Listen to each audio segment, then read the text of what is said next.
potok nám šuští v nočných hodinách a sme totálne medzi chalupami v jednej dedine. Je to tam čo si ukazoval. Prejdeme okolo plota. Je dosť mokro, ale tu aj jeden pes celkom už štekal. Som zvedavý, kedy sa nám zase ozve. Kokos. To čo je zrazu, jaké strme? No trošku si to musíme asi vyšlapať. To je tu extrémne strme. Čo ti šípe? Salamandra tu volá.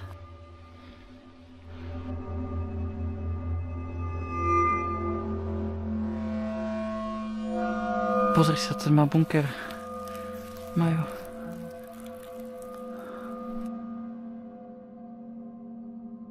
Koľko sme nastúpali? Idem práve pozrieť. Ale dosť. 18 metrov sme nastúpali od hlavnej cesty. Viac, ak budem mať celý vysielač. Je tu dosť od cerniek vybehané. Vidím ho. Už sme tu. Asi drevená brána.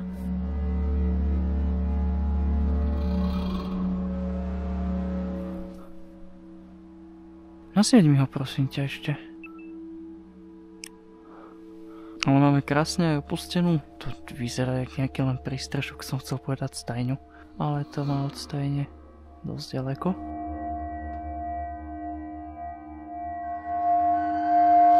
Na odtiaľ to akási cesta vedie. Kto vie, či to je od hlavnej alebo nie. Dáme rukavice a ideme na to.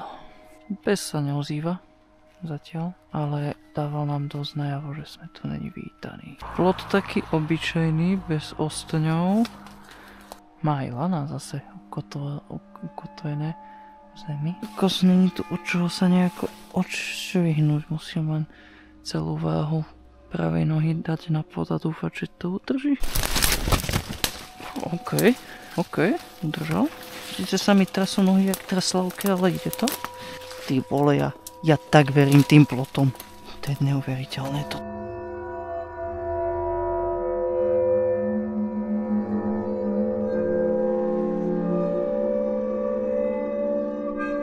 Vypni svetlo.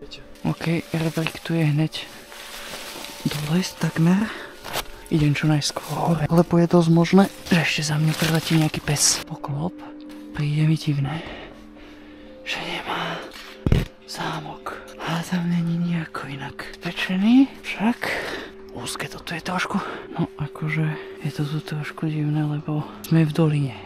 Každé prasknutie konárov, aj slovo, ktoré hlasnejšie povieme, je celkom podľa mňa počuť, lebo tak sa to v doline ozýva. Priamo medzi kopcami, vieš. To je ale ultra starý vysielač. Ešte stará skriňa rozvodná. A myslel som si, že tu je aj rok napísaný, ale není.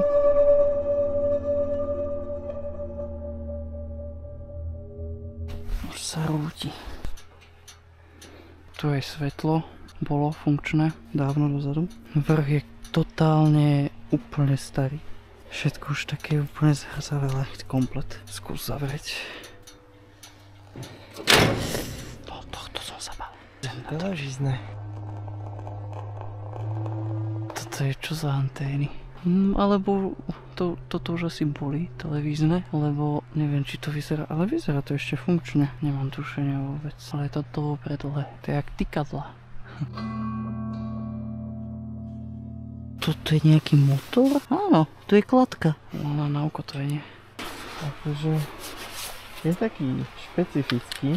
Ja hovorím, že je dobrý na každodenné lezenie, ale má v sebe asi kúsok histórie. Aj tá trasa, ak sme sem prišli, bola dosť cool. A je to tu dosť spokojné. Má takú tú špecifiku, že je taký, že nie všade je takýto. To lezenie po hentých vaných je celkom otravné. Po čom je otravné? Po tých rebrinách, čo sme teraz išli na tento vysielač. Je ozaj, však to neboli kulaté roxory, ako keby. To boli hranaté LK také. Už som sa to naučil to. Dobre, povieš si, že však tu není čo točiť a ja sám to dosť záberu. Ale je tu čo točiť. Musíš mať také umelecké oko. Dobre, už neprúm. Vyzerá tu zatiaľ kľud celkom, ale keď pôjdeme dole, tak zasvietime dole aj... Oh shit, tu je plot. Daj druhú stranu chytro. Okay. 2, 1. Teraz. Dobre. No hneď začína dom. A jen majú reflektory dole. Tuto hneď na tom vysielači. Ideme hneď dole, poďme, makáme. Podľa mňa, keď niekto spí, tak zrazu mu len zažalúzim. Úplne, že meteorit padá, alebo čo si myslí.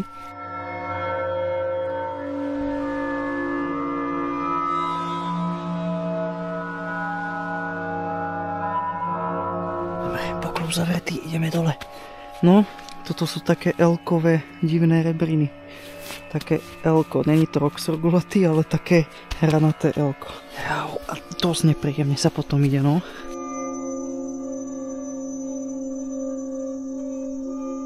To sme hneď tuto pri dome. Pozri, tie ukotvujúce lana ukotvené v zemi. Ešte by som jumpoval? Jasné, to dáš. Oh shit, ten pes už čeká po mne. Ideme, švame. Perfektná tráva na čistenie topánok, tu je celé od blata sme ich mali. Ja ich mám úplne jak nové pomaly. Tam, kde si sme boli v tejto.